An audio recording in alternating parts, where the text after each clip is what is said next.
próxima, né? Deu? Bom, hoje eu consegui recolocar a transmissão ao vivo da reunião do grupo. Durante 2 ou 3 semanas nós tivemos um problema no servidor que presta esse serviço. E aí até recebi uma mensagem que me deixou extremamente feliz, não apenas para mim, mas para todo o grupo de estudos.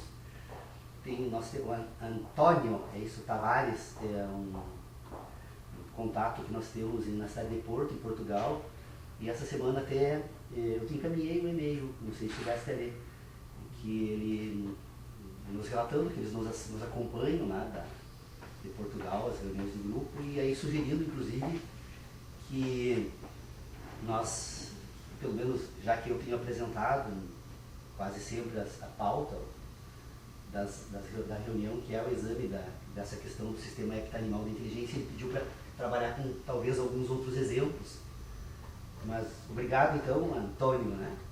É motivo de muita alegria para nós sabermos que vocês acompanham as nossas reuniões, como também temos também pessoas de outros lugares. Mas como eu estava dizendo, então o sistema nós transmitimos ela através de um servidor de streaming, então as pessoas acompanham a reunião em tempo real.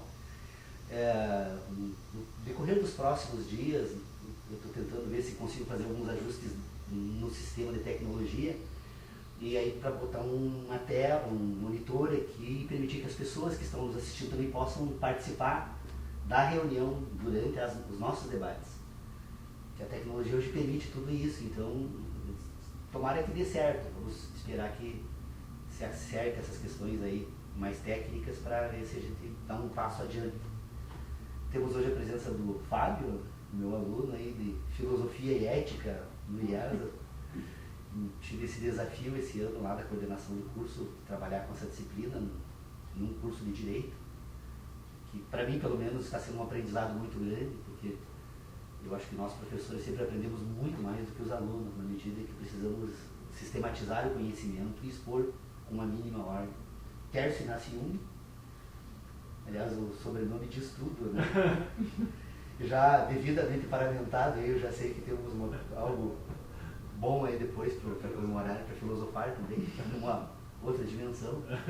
E aí dele, minha companheira que está presente. A reunião hoje está frio, o Santo Ângelo esfriou um pouco, choveu, talvez tenha sido isso, garoando lá fora, talvez seja isso que a nossa reunião, mas o quórum está com 3 pessoas, no mínimo, nós mantemos sempre a pauta da reunião. Hoje nós estamos completando 8 anos e 8 dias de existência do grupo de estudos. E para mim o 8 tem se transformado num número cabalístico, né? Porque o grupo foi formado no dia 4 de abril, que também forma o número 8, né? E talvez a maior questão trazida para o nosso exame, que até agora tenha sido o sistema hepta-animal de inteligência. E eu me dei por conta agora, esses últimos dias, pensando sobre o assunto, que na verdade não é um sistema hepta, na verdade nós temos que chamar um sistema octogonal de inteligência, né? Porque 7 são os sentidos, mas o resultado desses 7 sentidos produz um outro elemento agora, que é o homem racional. Então se nós reunirmos o 7 e o 1, que forma o homem, nós temos o número 8 também. Então 8 de 8, examinando o número 8, num grupo que completa, então, por ter sido criado no dia 2 de 6, então hoje, 8 anos e 8 dias de existência. Sei lá por que eu estou falando disso, né? Mas talvez é exatamente para ganhar um gancho para retomar essa questão do sistema hepta-animal de inteligência, que é exatamente o tema que interessou esse grupo de pessoas que nos acompanham, segundo Antônio Tavares. Tenho dificuldade de pronunciar o nome, mas há um acento agudo no O do Antônio, né? Então é assim que se pronuncia o nome dele lá em Portugal. Espero que tenha acertado, Antônio. Eles nos acompanham. Eu sei que o ponto de partida da curiosidade deles lá foi exatamente a questão do sistema hepta-animal de inteligência. Que se vocês me permitirem, o Tércio já conhece, mas o Fábio talvez não, eu poderia tentar rapidamente apresentar os principais pontos, até para justificar agora essa conclusão do número 8, né? Porque se nós formos examinar toda a inteligência humana, há um consenso na filosofia, inclusive a frase que dá início à crítica da razão pura, que é tida ainda pela principal obra do pensamento moderno, Kant diz o seguinte, que todo conhecimento tem origem na experiência. Quando Kant inicia a crítica da razão pura, dizendo que todo conhecimento tem origem na experiência, Kant estava fazendo referência a uma competência humana que evidentemente estava presente nesta análise dele. Ou seja, todo homem sente, todo homem recebe representações do mundo natural porque tem um complexo sistema orgânico que lhe permite sofrer impressões do mundo natural. Então, se nós colocássemos então, o mundo natural a partir da ideia do universo, o universo ele é um conceito que não é muito difícil de ordenar para um ponto de partida dessa investigação.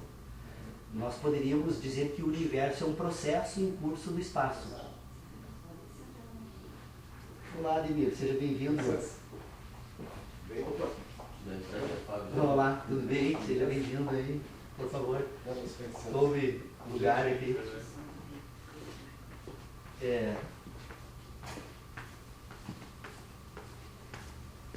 A ideia hoje, Ademir, é retomar o exame do sistema heptanimal de inteligência.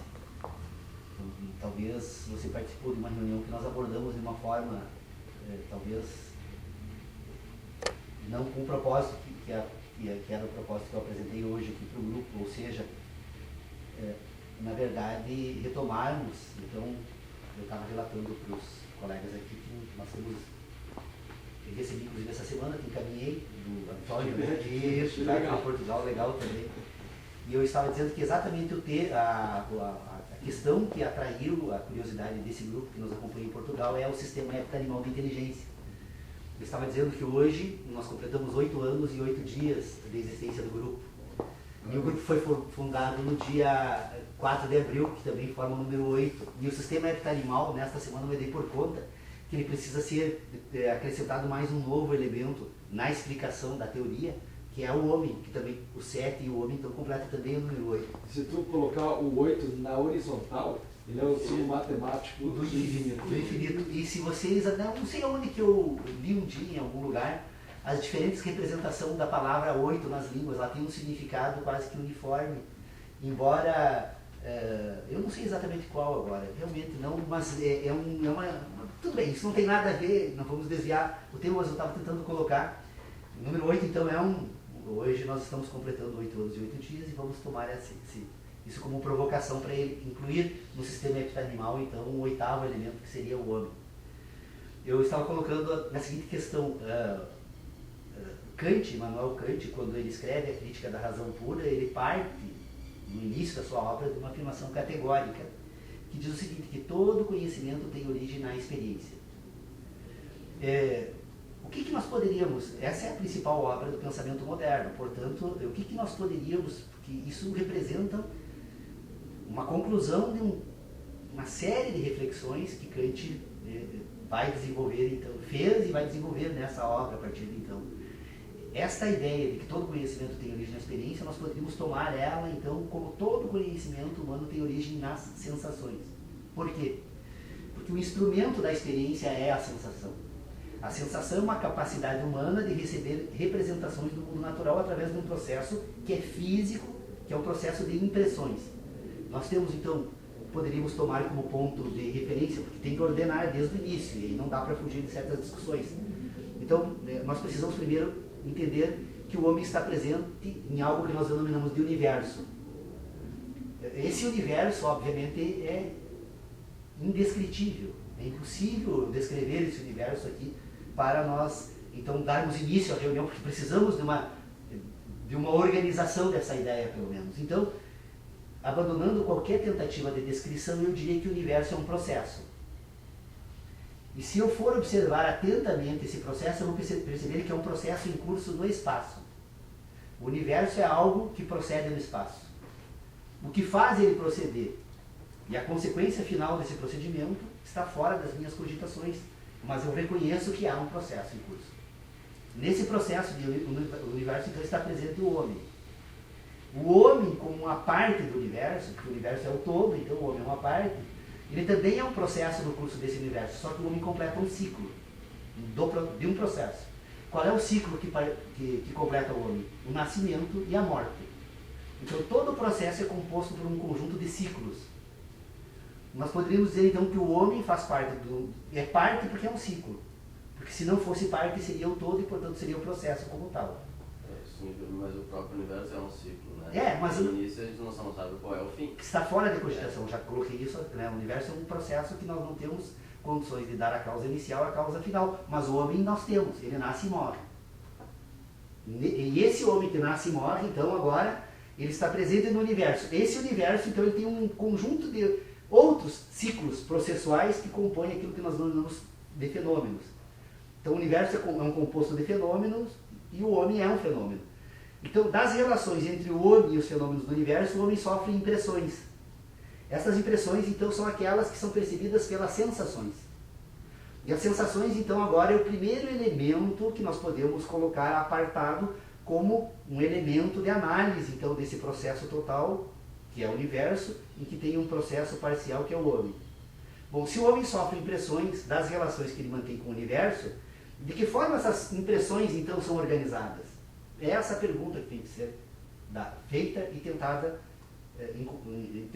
nós tentarmos, então, encontrar agora uma resposta. Bom, se as sensações são elementos, então, que compõem aquilo que nós chamamos de experiências, que a filosofia já é consenso, não vamos retomar esse debate, mas é consenso na filosofia com relação a essa questão. Bom, então, esse instrumento que permite o homem ter sensações, ele precisa ser examinado a partir da estrutura orgânica do homem. E o que é o homem? Bom, o homem é um ser que nasce, se desenvolve e morre.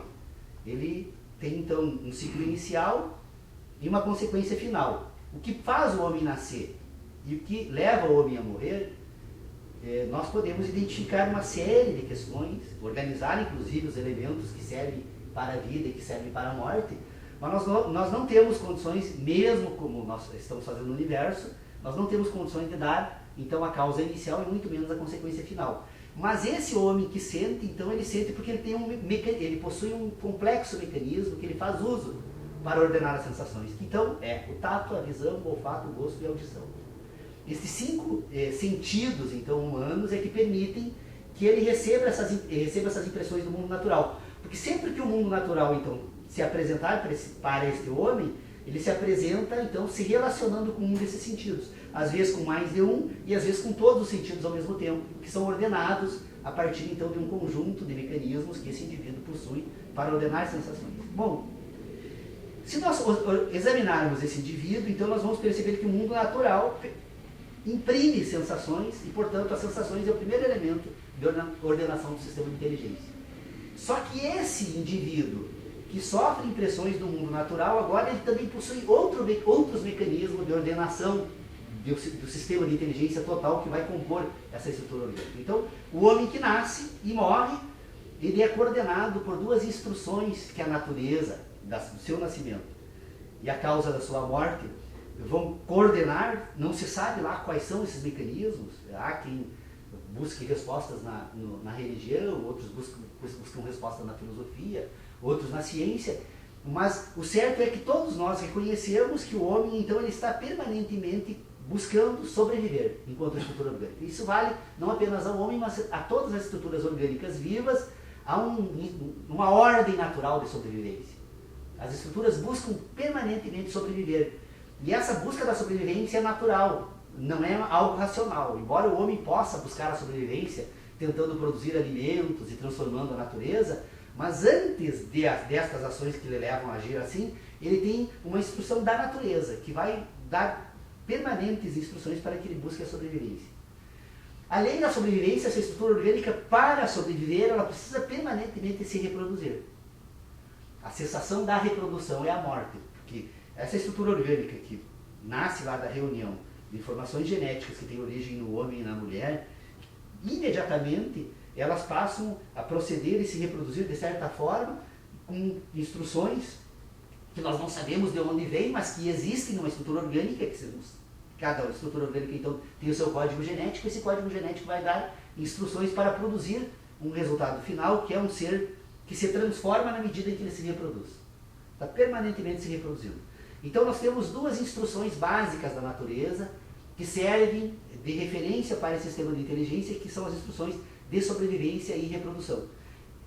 é vulgarizar a explicação, obviamente, mas para podermos ter um ponto de apoio, para pormos em ordem então esse sistema de inteligência, nós podemos dizer que este sistema da reprodução e da sobrevivência, eles podem ser racionalizados pelos indivíduos a partir das ideias de dor e de prazer.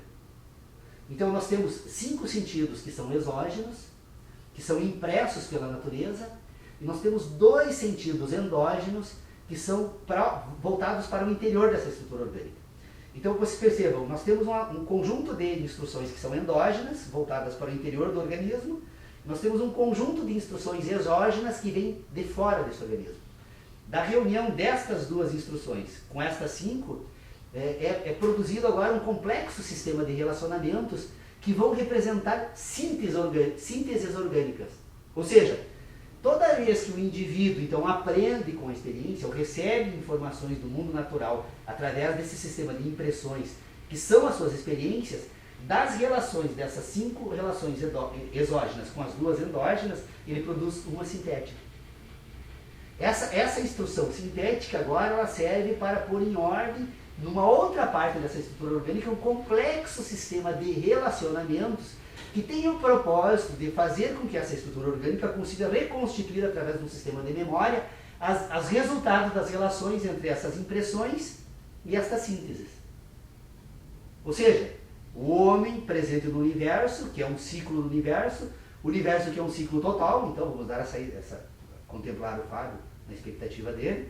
Então nós temos essas 2 relações, destas 2 relações, nessa estrutura orgânica, de forma endógena, ela produz um sistema de relacionamentos sintéticos. Então vocês percebam o seguinte, eu tenho aqui agora nessa estrutura orgânica um processo todo que pode ser examinado, que pode ser apartado para ser examinado. Que processo é esse? De que forma estas relações que se dão entre estas 5 sensações, que são, aliás, 5 impressões, e estas 2 formas de inteligência endógena que produz uma sintética, esse resultado final que nasce então das 5 sensações exógenas, das 2 endógenas e produz uma sintética, produz o 8º elemento então que é o homem. Nós temos um sistema de sensações que nasce então das relações, das sensações, das impressões, com esse processo então, da inteligência endógena com a exógena. Eu vou ter que encontrar uma expressão agora para essas 2 sensações endógenas, mas elas, embora seja possível trabalhar assim, sem contradição. Então temos 5 sensações exógenas, 2 endógenas, que por sua vez produz uma outra sintética. Esta agora sintética, na verdade, produção sintética, é um resultado final das relações de 7 sensações. Sim. O Freud diria o seguinte, ó, os 5 sentidos físicos, mais 2 princípios, o princípio do prazer e do desprazer, da dor. Do prazer e da dor. Uhum. Uma contribuição do pensamento freudiano, ele chama de princípio, então usou a palavra prazer e dor. E a psicanálise fala em prazer e desprazer. Chama de princípio. Não sei se ajuda a palavra aí. Perfeito. Mas percebe, então, que nós temos uma relação entre 5, 2 e 1. 7. E 1 que é o produto sintético agora. Bom, se nós pegarmos, então, nós vamos perceber que nesta estrutura orgânica, que desenvolve uma capacidade racional, porque a filosofia toda ela reconhece que se todo conhecimento tem origem na experiência, porém, ele, num determinado momento desse processo todo, esse conhecimento que tem origem na experiência se emancipa da experiência e ganha autonomia, que é a constituição da racionalidade. Ou seja, a racionalidade, que é a capacidade humana de pensar, então, na verdade, é uma capacidade que se produz a partir de um processo sintético que tem origem numa relação entre uma outra sistema de impressões que também produzem sínteses orgânicas. Porque, na verdade, o que nós temos aqui? É necessário entender uma coisa, a inteligência é natural. Toda a capacidade, se a estrutura orgânica perder a capacidade natural de ser inteligente, ela morre.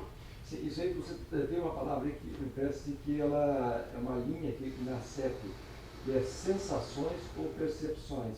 5 sensações externas e 2 sensações internas. ou duas percepções internas. 7 sentidos eu trabalharia. Ou 7 sentidos. São 7 sentidos. São 7 sentidos. 7 sentidos. Posso Porque eu chamar de relaciono 7. percepções e sensações. Só que esses sentidos são exógenos ou endógenos. Certo. Porque se eu separar 7, ao invés de trabalhar 2 sentidos com outras ideias, eu coloco todos eles no mesmo ambiente, porque eles se relacionam. Ora, se eu tenho a capacidade de receber representações do mundo natural, porque eu tenho sensações do mundo natural, ou porque o mundo natural produz impressões em mim, essas impressões elas são relações depois sintéticas desses 7 sentidos, e não de apenas 5. Esses 7 sentidos então vão compor o 8º elemento, que é então a síntese. A síntese agora ela é uma relação. Ela é uma relação que tem referência nestas 7 sensações. Bom, se eu tenho 7 sentidos, 7 sensações, que são as sensações que são produzidas endogenamente, exogenamente e endogenamente, o que eu tenho? Eu tenho um sistema heptanimal. Esse sistema heptanimal ele se processa a partir de operadores lógicos. Como é que funcionam esses operadores lógicos? Olha, eu tenho 2 possibilidades lógicas num sistema de inteligência. Não algo e algo. Ou seja, há uma proposição lógica de não algo que se repete de forma infinita.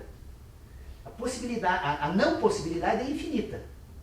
A possibilidade agora é finita.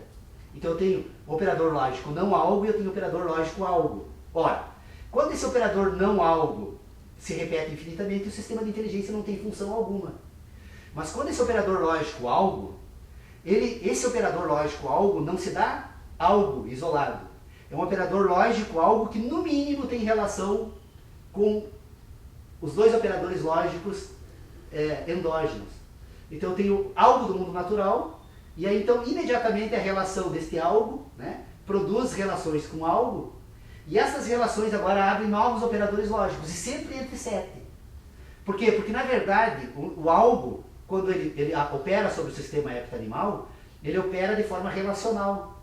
Ele está relacionando nesse sistema heptanimal algo, né, agora com algo que é o sistema endógeno de inteligência. Então a relação entre o endógeno e o exógeno, elas se dão de forma relacional, sempre entre as 7. As 2 operando, as 5 apresentando elementos que vêm de fora da estrutura orgânica. Essa relação não algo-algo agora, e toda vez que há algo, novamente 7 opções se abrem. Porque algo, né, com agora algo, tem novamente infinitas possibilidades de não algo e 7 possibilidades algo. Na estrutura orgânica funciona assim. Podem até que existam outros elementos relacionais que não estejam perceptíveis aos sentidos humanos e que, portanto, estejam desconsideradas, que é óbvio, eu não tenho condições de falar de algo que não...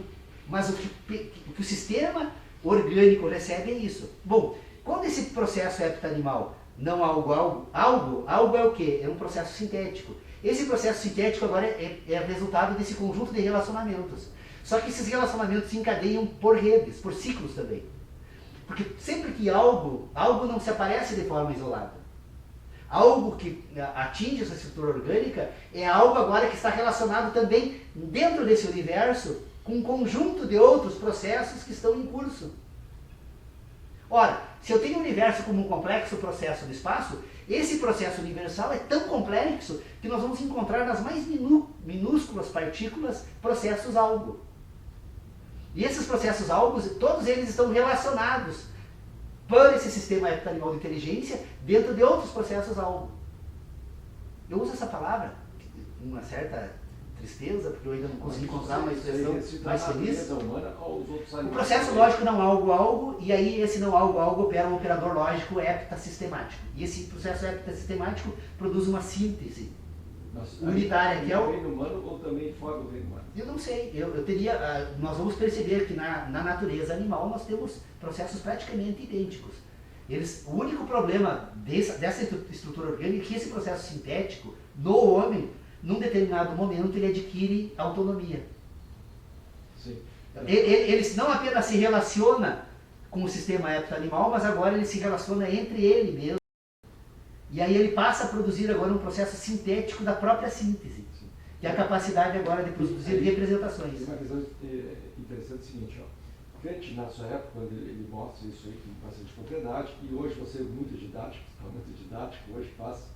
Eu só estou tentando atender o pedido pessoal esse lá de Portugal Isso. disse Agora, para trabalhar com outros concordo exemplos, seguinte, né? ó, quando a gente tem Não sei se conseguiu. os 5 sentidos físicos, dos 5 sentidos físicos, é na visão que nós começamos a nos o sentido da visão, ele modifica uma série de questões, porque quando o Galileu Galilei inventa a luneta e comprova a teoria de Copérnico, a teoria, né, heliocêntrica, é que os planetas é que giram ao redor do Sol, que nós não somos o centro do universo, isso muda completamente os sistemas sintéticos. Como relacionar o universo. Até então os sistemas sintéticos se modificam.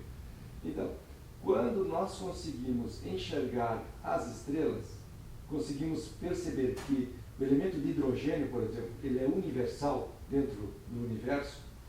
Pensamos O que hidrogênio é considerado universal. Podemos dizer que nos planetas podem ter água ou não. Isso nós conseguimos não pelo tato, porque não conseguimos botar a mão, não conseguimos ir lá cheirar, né?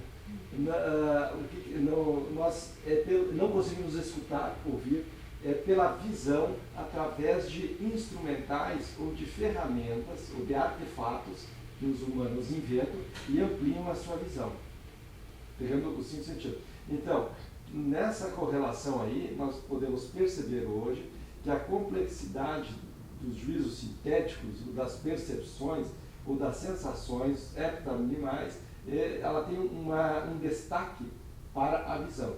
Agora tem um outro aspecto, que os nossos 5 sentidos, eles e as outras duas, as exógenas, a endógena também, ela também, nós conseguimos percepções e juízos sintéticos dentro de uma escala de frequência, principalmente aí na questão da audição e já dos outros sentidos também, do tato, do paladar. Exemplo, o morcego consegue se localizar não pela visão, e sim pela audição, pelo som, no caso o morcego. Né? Então ele percebe amplitudes ou comprimentos da onda, do som, pelo retorno, por um sistema diferente do nosso. Os golfinhos, parece que também isso, os peixes, as baleias, eles têm comunicações a nível de som, só estou falando a nível de som.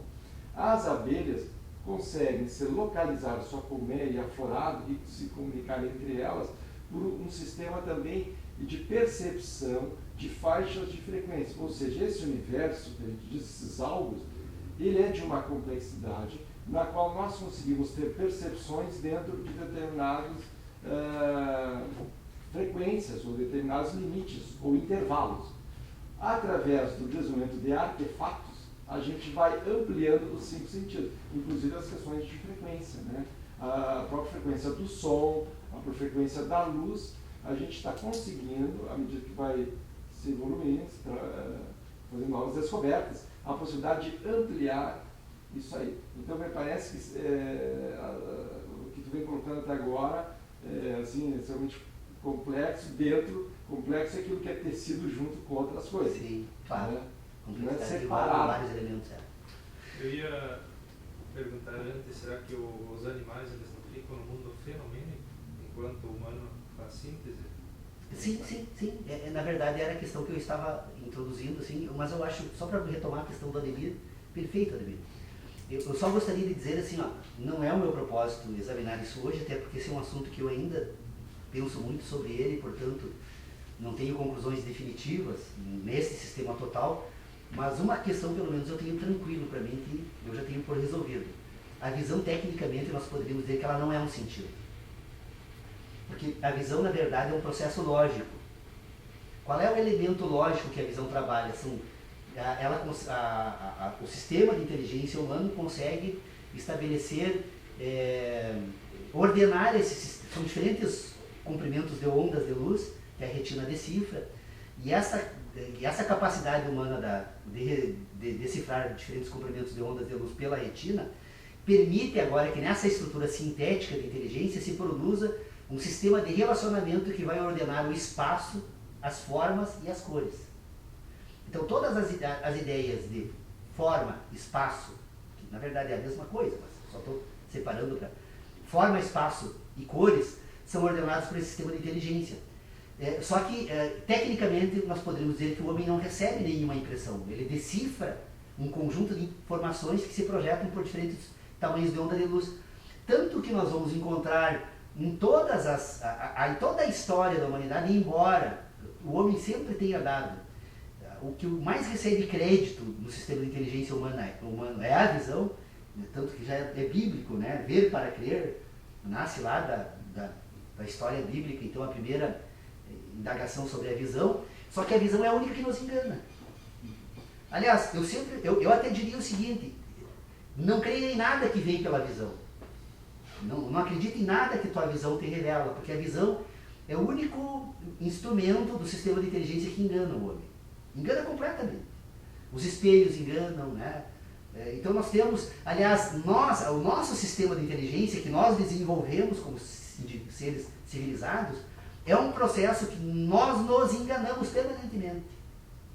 Nós só conseguimos chegar onde chegamos na constituição da nossa inteligência, que nós denominamos de racional, porque nós admitimos, num certo momento, que nós precisamos ser enganados para assumir o domínio dela. Então, o que nós assumimos nesse sistema de inteligência? Nós imaginamos que nós pensamos objetos. Num determinado momento do desenvolvimento da inteligência do homem, ele desenvolve, então, a emancipação do homem do mundo natural é quando o homem natural abandona completamente o mundo natural e se volta agora para as ideias do mundo natural. Por quê? Porque na medida em que o homem se volta para as ideias do mundo natural, ele não precisa permanentemente de verificar, de reafirmar pelos outros instrumentos das sensações aquilo que ele toma como verdades. Aliás, falar sobre verdade seria necessário mais uma outra reunião só para... Mas eu tenho para mim absolutamente resolvido de que forma tratar com as minhas, ou com todos nós tratamos com as nossas verdades. Então, este sistema de inteligência que o homem desenvolve, ele imagina que pensa objetos, quando na verdade o homem pensa sensações. Nós jamais vamos conseguir pensar um objeto. Ora, o objeto está fora de mim. Aquilo que o objeto me permite em relação a ele apenas é receber impressões desse objeto, ordenar essas impressões através de um sistema sintético que vai buscar agora representar o objeto. Mas ele representa o objeto porque ele tem como intermediário a sensação humana. Não há uma relação entre a representação e o objeto, mas uma relação entre a sensação que o homem recebe e o objeto que produz a impressão. Então vocês percebam que a primeira questão, e tudo isso é possível por quê? Porque a visão permite que se ordene as diferentes ondas de luz diretamente com o sistema sintético. Ou seja, eu desejo com as impressões, porque o que acontece? O homem é uma estrutura orgânica, é um ciclo processual no universo, que é um processo total. Essas relações entre o universo e o homem imprimem no homem determinadas sensações, e ao imprimir sensações transformam o homem. Por quê? Porque ao imprimir ela produz esta sensação se transforma agora sinteticamente em sínteses que são ideias. Percebam que há uma transição entre o mundo natural e o mundo das ideias, nós sempre tendo a sensação como intermediária. Então, a primeira questão é o esforço que fez René Descartes. Aliás, basta ir lá, a obra de René Descartes, lá, Discurso do Método. Temos que atualizar a leitura, porque ele não disse o que está na tradução, pelo menos aqui no Brasil, em português aqui no Brasil, ele diz que todo homem se sente suficientemente provido de bom senso, né? A ideia que Descartes tenta traduzir ali é que todo homem se sente suficientemente provido da capacidade de entender as coisas, ao ponto de não imaginar ser necessário buscá-la de alguém. Por que ele chega a essa conclusão? É que ele faz a afirmação. Porque ele diz que esse processo que vai produzir, então, aquilo que nós denominamos de conhecimento... É completamente diferente. Porque se no original você está dizendo que é da capacidade de entendimento, me parece que os humanos buscam modificar os seus entendimentos. Mas há algumas... Não o entendimento, a capacidade. Eu até posso mudar as minhas ideias, mas eu jamais vou imaginar que eu preciso pegar essa capacidade de outro. É isso que ele diz. Então... A capacidade de ter ideias. Então daria para traduzir para o bom senso. Porque é que entre os antigos, o bom senso tinha outra significação. A única característica, a única qualidade que os humanos não querem, que está todo mundo satisfeito, todo mundo quer outras coisas, é o bom senso. Porque todo mundo acha que o seu bom senso está de bom tamanho. Eu tenho bom senso. É da tradição filosófica trabalhar dessa forma, porque Descartes foi traduzido assim. Mas se você examinar o que ele está desenvolvendo, o trabalho final dele, total, na verdade, para nós hoje, imagina, escreveu 1634, né? E quem sou eu para corrigir os que traduziram Descartes? Não tenho essa pretensão. Eu tenho a pretensão apenas de dizer o seguinte: eu fiz a leitura da obra, que me custou mais de 30 dias, eu lembro perfeitamente, que eu peguei quando fui ler René Descartes. A primeira leitura parece uma obra tão simples e banal, que não é necessário mais do que uma leitura, muito pelo contrário. Eu li durante 30 dias e eu pensei durante a manhã à noite, eu estava de férias, num local tranquilo, eu saía de manhã, lia o livro, saía para caminhar, pensar, voltava, lia, pensava, até me dar por conta do que efetivamente Descartes tentou. Aliás, esse livro inaugura a modernidade, então não deve ser uma obra qualquer. E até porque Descartes, depois, numa certa passagem da obra, ele faz um pedido a todos nós, né? Que acredito que devemos respeitar.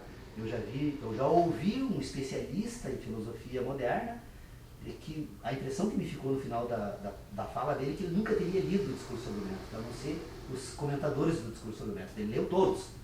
E o Descartes faz um pedido na obra dele, diz assim: por isso eu peço aos meus descendentes que não acreditem nunca em algo que tenha partido de mim sem que eu mesmo tenha divulgado. Por que ele diz isso? Porque ele diz que depois de ouvir as pessoas que teriam dito que haviam entendido, ele chegou à conclusão que ninguém havia entendido ele. E, aliás, isso é recorrente na filosofia. O próprio Kant, quando vai falar toda a metafísica, como é que é? O Prolegômenos, toda a metafísica que vinha se apresentar como ciência, ele faz uma referência que ele diz que talvez ninguém tenha entendido Jung. Então, depois, lá no final dessa obra, o Kant depois diz que também ele agradece, diz ele, a forma elogiosa que a filosofia da sua época recebeu sua obra, com um profundo silêncio, né, sobre a obra. E o fato de não haver críticas, então, que é mais uma vez uma demonstração. Então, o que nós temos como tarefa na filosofia? Nossa tarefa na filosofia não é passar nada para ninguém, é provocar as pessoas a pensarem e, portanto, cada uma desenvolver, porque nós não vamos entender jamais os outros. O Leonardo Nazar tem, inclusive, feito intervenções, uma certa indignação aqui nas nossas reuniões, e que me acusa de estar desconsiderando uma série de ideias que perpassam a filosofia moderna. Eu disse: olha, eu nunca tive o propósito de entender absolutamente ninguém, porque se eu não conseguir entender a mim mesmo, e toda a tarefa que eu faço até hoje é de tentar me entender. Olha, se eu não consigo entender a mim mesmo, com que propósito ou autoridade eu posso imaginar que vou entender os outros? Esse processo de dizer a dificuldade de entender-se a si mesmo já é um avanço no processo do entendimento. Então, mas assim, desculpe, mas eu admiro sempre muito pertinente, gosto muito das tuas intervenções, aliás, tem sido grande a colaboração tua, embora você tenha vindo, não com tanta frequência nas nossas reuniões, mas sempre muito, tu percebe que você acompanha esse esforço todo, né? E o Tércio também, né, desde o início das nossas reuniões, e a gente percebe que toda a preocupação do Tércio e as intervenções do Tércio são exatamente chamar a atenção para essa pauta, porque a tarefa não é simples, a tarefa é extremamente difícil. E ela é difícil exatamente porque nós temos que nos acostumar a pensar de uma outra forma. E não é nos acostumar, é tentar nos acostumar a pensar em ordem. Pouco importa o que Descartes, Kant, Platão tenha dito a respeito de certos assuntos, se eu não conseguir colocar no meu sistema de ideias de uma forma que ele não perturbe o sistema todo. Eu tenho um sistema de ideias, que pelo menos tem sido o meu esforço individual desde o início da reunião do grupo, é de colocar, sempre que eu buscar trazer, então, que eu trouxer novos elementos ou novas ideias, ele tem que se comunicar com o todo. Ele não pode entrar nesse sistema estabelecendo contradições. Então, olha, se eu reconheço essa ideia, e eu acho que isso é fundamental para nós partirmos para uma investigação. Primeiro, então nós podemos aceitar que o universo é um processo em curso no espaço. Nós podemos aceitar que todo conhecimento tem origem nas sensações. Nós podemos então dizer que se o universo é um processo no espaço, todo conhecimento tem origem nas sensações, eu conheço o mundo porque eu relaciono sensações com o universo. Eu tenho a sensação, então, agora, como um elemento que eu posso isolar agora, isolar a sensação para dizer o seguinte, bom, esse é meu elemento de relacionamento. Então, na medida em que esse universo passa a ser relacionado com a sensação, estas relações produzem o mundo. O que é o conhecimento do homem? O meu mundo é o mundo que eu conheço. Todos nós temos um mundo. Porque conhecemos um mundo e, portanto, constituímos um mundo. Então, as relações entre sensações e universo são as que resultam naquilo que nós chamamos de mundo. Agora, este indivíduo que relaciona o universo e sensações e produz o mundo, agora, ele vai começar, num determinado momento, relacionar relações umas com as outras. Essas relações entre universo e sensação produzem o mundo. Então nós temos, entre o mundo e o universo, nós temos o que então agora, de novo? Relações. Eu não sei se eu posso contribuir, ou melhor, contribuir não, se eu posso duvidar, pode. sem dúvida não, me manifestar. Pode, sim. Mas é que dentro dessa perspectiva de que as sínteses são particulares... Não, mas o universo, vamos só ficar nesse aqui. Pois é, mas nessa construção dos mundos, são diferentes os mundos a partir das percepções de cada um. São diferentes os homens. Pois é. E então, E quando é que se dá esse processo de uniformizar as percepções? Não existe.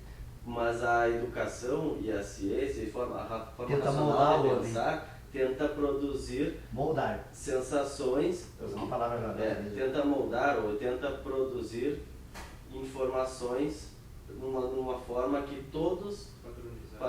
acho que a palavra dar objetividade ao espírito. Mas eu quero dizer que processo... existem 6 bilhões de mundos distintos nesse universo Sim. habitável. Sim. E só que uma série de sensações se tornam padronizadas porque o nosso raciocínio, a nossa inteligência vai criar uma resposta para aquelas percepções e aquilo vai se tornar um modelo para todos os outros 6 bilhões de mundos utilizarem como referência quando forem raciocinar sobre aquelas percepções novas. Nasce aí a cultura. Ou eu estava pensando porque começou dizendo que a experiência nasce daí. Da forma como Não. Você está lá, você fez uma viagem em todo o universo humano, pulando, mas você está correto. Nós temos o quê? Esse resultado final é a cultura. Só que você está querendo respostas que ainda não são possíveis. Nós estamos examinando outras questões. Não era essa, no objetivo não era achar a resposta, mas o conhecimento, então, se eu for a falar, surge a partir dessa inter-relação dos nossos sentidos. Não, isso não é mais conhecimento, agora são ideias. É que na verdade tu está participando da primeira reunião, Fábio. Nós temos um acúmulo de discussões aqui. Então eu vou me prestar a ouvir. Então assim, nós temos o universo como um processo em curso no espaço. Nós temos a sensação como o elemento ordenador do universo. Então, quando a sensação se relaciona com o universo, ela produz o que então agora? Ela produz o mundo. Que é isso que você diz. Nós temos 6 bilhões de mundos, porque são 6 bilhões de relações diferentes. Então, nós temos então a sensação se relacionando com o universo que produz o mundo. Bom, se nós concordamos que a sensação que relaciona o universo produz o mundo do homem, nós temos agora a relação como um elemento que precisa ser separado. Nós temos então a sensação e a relação. Nós temos a ponto de partida do universo. Sensação, relação. Bom, é a relação que produz o mundo. Então agora, esta relação que relaciona sensação e universo, ela depois que um conjunto dessas relações se produzem, elas passam a se relacionar entre si. Ou seja, quando eu relaciono relação e relação, essas relações agora vão produzir o quê? A razão humana. Vocês percebam que a razão humana agora não é mais a sensação e o mundo, mas a relação da sensação com o mundo. Então, eu tenho aqui uma estrutura formal de inteligência. O que é a estrutura formal de inteligência? São as relações que a inteligência utiliza para existir quanto tal. Nesta estrutura formal de inteligência, eu tenho um elemento material de inteligência. Qual é o elemento material dessa inteligência? A sensação. Então, eu tenho a sensação como a matéria e a relação como a forma.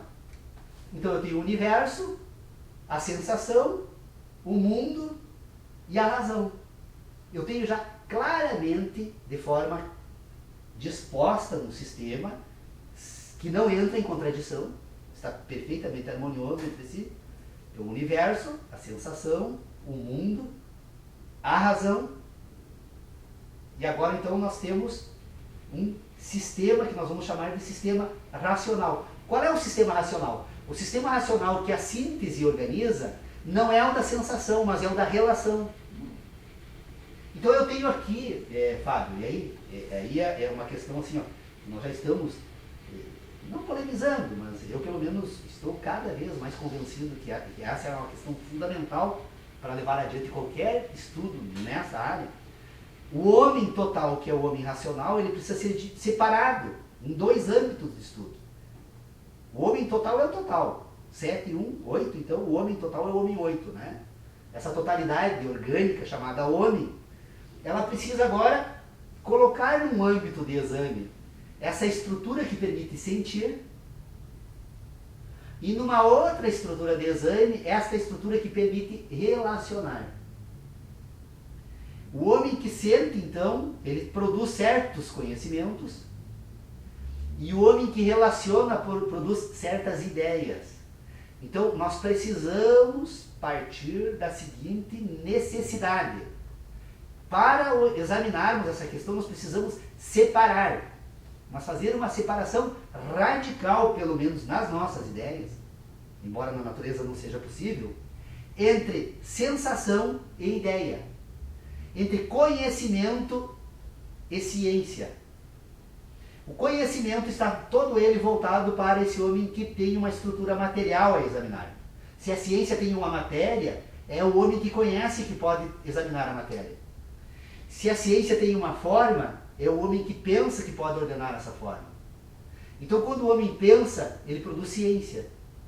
Quando o homem sente, ele produz conhecimento.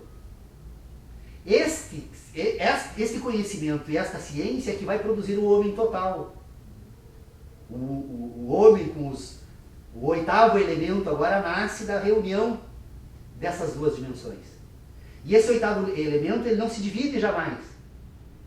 É impossível ao homem separar as sensações das ideias, porque ela produz agora uma estrutura orgânica total. Mas é possível separar para o homem, na ciência, a forma com que essas 2 dimensões trabalham. Eu não posso cortar um dedo e pensar no prazer, eu não terei prazer jamais no mundo das ideias, porque a estrutura orgânica vai produzir um sistema de relacionamento que vai passar uma síntese que tem a ver com esta reunião, com esse homem total, com esse homem final. Então, nas ideias não é possível negar sensações. Mas quando, nas ideias, nesta síntese, ela é um resultado, né? Portanto, deste complexo sistema que vai chegar nessa totalidade humana. O problema todo que nós temos, então, é que quando nós vamos examinar este homem que sente vai produzir um sistema, então, de conhecimento, de verdades. Portanto, as sensações, o conhecimento e as verdades humanas, elas compõem um âmbito de exame. Este homem agora que produz ciência é um homem que tem ideias, é um homem que relaciona e é um homem que tem sínteses. Então, neste ambiente da síntese das ideias, das relações, ele vai desenvolver agora 2 elementos relacional, que são as certezas e as crenças. As certezas é quando esse sistema científico se relaciona com ele mesmo. Então, todas as ideias são iguais às outras ideias. Então, ideia, ela pode ser produzida por identidade. E como a ideia pode ser produzida por identidade, ela compõe agora um sistema de relacionamentos que compõe um sistema que pode permitir produzir um sistema de certezas. É por isso que na matemática é possível a ideia de infinito. Mas é impossível imaginar o infinito na natureza. Porque a natureza é sempre contingente. Ela está sempre nesse operador lógico sujeito a algo. E no mundo das ideias é apenas relação. Então eu vou produzir nesse ambiente de certezas a matemática pura, geometria pura. A geometria seja uma ordenação do espaço, teria que examinar um pouco melhor, mas eu tenho a geometria pura e a matemática pura, e a lógica, obviamente, como estrutura, né? Na verdade, a lógica é uma irmã siamesa da matemática, né? Ou da própria geometria pura, mas eu poderia dizer, então, que eu tenho uma estrutura de certezas, e agora eu tenho uma outra estrutura nesse sistema científico de ideias, que são as minhas crenças. Que crenças são essas? São as relações agora que esse sistema usa com as sensações que são produzidas pelo mundo da natureza. Então todas as ideias produzidas pelas sensações são crenças. Então nós temos o homem total como um homem que tem uma estrutura que lhe permite sentir e, portanto, ter conhecimentos, e um homem total que tem uma estrutura de inteligência que lhe permite produzir ciência, ter ideias. A separação, a filosofia tradicional até hoje, e nisso eu ainda, um dia, embora a dificuldade, porque eu realmente tentei estabelecer contato com todos os filósofos que, pelo menos, convivem próximos daqui, para tentar saber o que eles, de que forma eles tratam essas questões. Aí não a filosofia nunca examinou essas questões. Então eu acho que é uma proposta nova. Só que você pudesse proposta nova assim, que poderia onde, ter espaço, né? Ele colocou a questão da cultura, assim, onde é que aí a cultura está em que momento aí? O homem racional. Você diz assim, surge a cultura. Se nós temos uma estrutura entre o universo, o mundo e razão, a cultura nasce na razão. As sociedades, os agrupamentos humanos, vivendo coletivamente agora, quando eles produzem aquilo que nós chamamos então de um sistema racional homogêneo, ou com uma proposta de homogeneidade, essa homogeneidade no sistema racional é que vai resultar naquilo que nós chamamos de cultura. A convivência permite uma cultura porque ela permite que os homens associem as suas próprias razões. Então, vendo a contribuição dele... A certeza e as crenças, acho que ali... Não, a verdade está fora. A verdade está num âmbito, certeza e crença no outro. Se tu explicar esse tripé para eles, aí também dá para situar a questão. É que para trabalhar com a questão de ideia, verdade, certeza e crença, precisaria realmente assim, de uma reunião do grupo de estudo inteirinha, só para pegar uma outra deles, 6 bilhões. Se a gente pegar os 6 bilhões e fizer alguns aglomerados, a gente tem as diferentes tribos humanas nos diferentes épocas. As nações. As nações, as tribos, pegando assim mais a ideia de nação antropológico, lá, os aborígenes da Austrália, os nossos mas são nações. Os nossos índios aqui. O direito não reconhece, mas são nações. Né? São nações. Ou como diria... O Guarani é uma nação. Os jogos na territorialidade.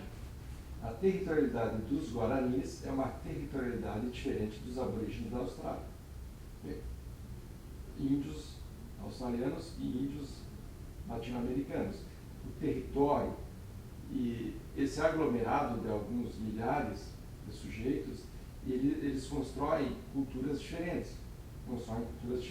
Razões diferentes, né? Sistemas racionais diferentes. Os mais astecas e os incas bem próximos ali produziam 3 culturas muito diferentes e eles estavam próximos. E nosso índio Guarani, em relação ao índio australiano, distante em território. Quer dizer, a distância produz diferença e as proximidades também produzem diferença. Então, nesse sistema que você apresenta, eu só estou tentando agora trazer essa questão da contribuição dele, dos 6 bilhões, né, de ideias, de sistemas de crenças, de relações diferentes, mas chega um momento em que parece que há aglutinações, o que a gente chama, assim, não, é a cultura norte-americana, é a cultura europeia, é a cultura asiática. Parece que, apesar dessas diferenças e produções serem muito ocorrer a nível individual, isso também ganha uma dinâmica e uma forma de coletivos. Então, assim, e aí quando ele usou a palavra conhecimento, me parece que isso no dia a dia se usa assim, não, esse é o conhecimento dessa comunidade jurídica, comunidade médica, comunidade da engenharia. Pois é, até linguagem daí, né, nesse exame. Porque, na verdade, não apenas a proximidade, mas a própria, uma linguagem comum permite compartilhar essa racionalidade. Porque nós temos uma atitude muito preconceituosa com o nosso índio. Nós tentamos tratá-los como seres não civilizados, ou irracionais, na verdade, que é pior, mais preconceituoso ainda. Eles são civilizados, e eles possuem uma estrutura, eles desenvolvem uma razão diferente e, portanto, eles têm um sistema civilizado próprio. O que eu poderia dizer de irracional é o meu cachorro, embora tenha um sistema de inteligência. Sim, isso que tu colocou no início, sim. Muito oportuno, né? Agora vamos sim, isso é muito oportuno. O índio, você que acompanha a cultura aqui também se dedica a esse específico. O índio nosso, o índio da Austrália os povos africanos. Todos eles passam por esse mesmo sistema. Processo civilizatório, né? Processo que tu colocou antes. Que constitui a razão, Das sim. sensações. Sim, das todos.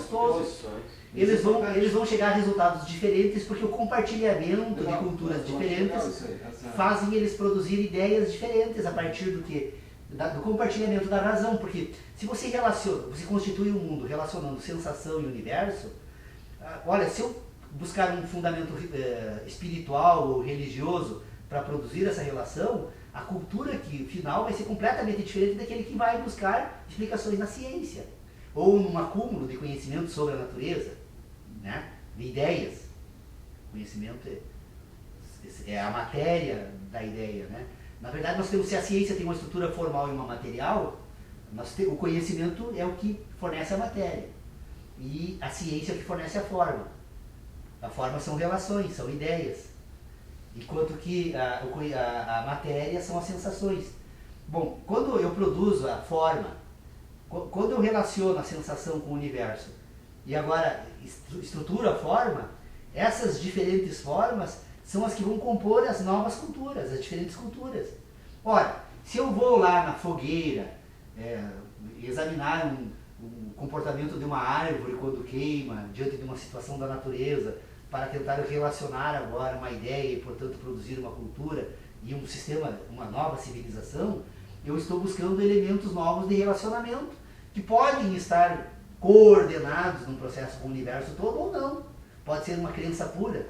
Então, quando os antigos, né, dizem, eu não sei se isso é real, a história é repleta de invencionices, né, mas dizem que em determinadas comunidades anteriores às nossas, eles colocavam a pessoa no lago, se ela boiava, era inocente, se morria afogada, era porque era culpada, né?